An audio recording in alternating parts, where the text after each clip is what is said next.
தேவஜனமே, இந்த நாளிலும் ஆதியாகமம் 43ஆம் அதிகாரம் அதனுடைய 9ஆம் வசனம் முதற்கொண்டு 15ஆம் வசனம் வரை இன்றைய தியானத்திற்காக நாம் எடுத்துக்கொள்ளலாம்.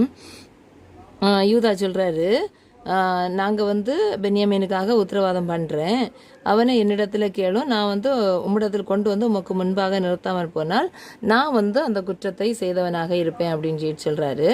நாங்கள் தாமதிக்காமல் போய் வந்திருந்தா இது 2ஆம் தரம் போய் வர்றது கூடிய நாள் ஆச்சு அப்படின்னு சொல்லிட்டு சொல்கிறாரு. உடனே யாக்கோபு சொல்கிறாரு, அப்படின்னா ஒன்று பண்ணுங்க, இந்த தேசத்தில் உள்ள உச்சிதமான வஸ்துகளில் கொஞ்சம் பிசுந்தைலம், கொஞ்சம் தேன், கந்தவர்க்கம், வெள்ளைப்போளம், தொபிந்து கொட்டைகள், வாதுமை கொட்டைகள் உங்கள் சாக்குகளில் போட்டு அந்த மனிதனுக்கு காணிக்கையாக கொண்டு போய் கொடுங்க. பணத்தையும் ரெட்டிப்பாக கொண்டு போங்க. ஒருவேளை சாக்கின் வாயில் வந்தது தெரியாமல் வந்திருக்கலாம், அதனால பணத்தையும் கொண்டு போய் கொடுங்க. அப்புறம் உங்கள் சகோதரனையும் பென்யாமீனையும் கூப்பிட்டு போங்க. அந்த மனிதனிடத்துக்கு போய் அங்கே உங்கள் சகோதரனை கட்டிருக்கிற சிமியோனையும் பென்யாமீனையும் திரும்பி அவன் உங்களோட அனுப்பும்படிக்கு கடவுள் உங்களுக்கு இரக்கம் பண்ணுவார்.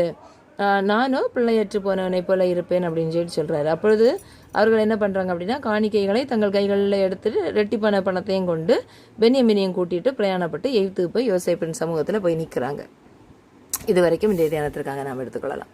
பாருங்கள், சொப்பனக்காரன் தகப்பன் அதிகமாக நேசிக்கின்ற மகன் என்று யாரை வெறுத்து பகைத்து கொலை செய்ய குழியில் போட்டு இஸ்மவேலிடத்தில் விற்று அவனை துரத்தி விட்டார்களோ அவர்களே இன்று யாரை விரட்டினார்களோ அவனுடைய சமூகத்திலே ஆகாரத்துக்காக போய் நிற்கிறார்கள், தானியம் வாங்குவதற்காக.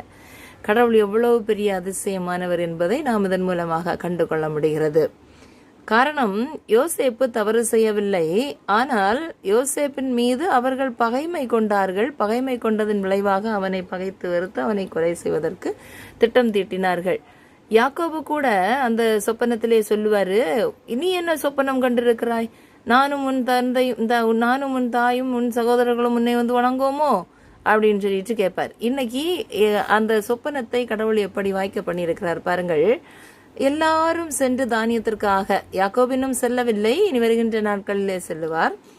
எல்லாரும் சென்று அவனிடத்திலே தானியம் வாங்குவதற்காக அவனிடத்திலே போய் நிற்பதை நாம் காணப்படுகிறது. ஆகவே இந்த நாட்களிலும் நாம் வாழ்ந்து வருகின்ற போது நம் அருகே உள்ள அல்லது நம்முடனே இருக்கின்றவர்களை நாம் வசதி நிமித்தமாகவோ, பணம் இல்லை என்றோ, வேலை இல்லை என்றோ, படிப்பில்லை என்றோ நாம் அவர்களை ஒதுக்கி விடாதபடி காணப்படுவோம். காரணம், நாமும் ஒரு நாள் ஒதுக்கப்படுவோம் என்பதை உணர்ந்து செயல்பட்டால் இந்த வேதனைக்குரிய நாட்களை நாம் தவிர்த்து கொள்ளலாம்.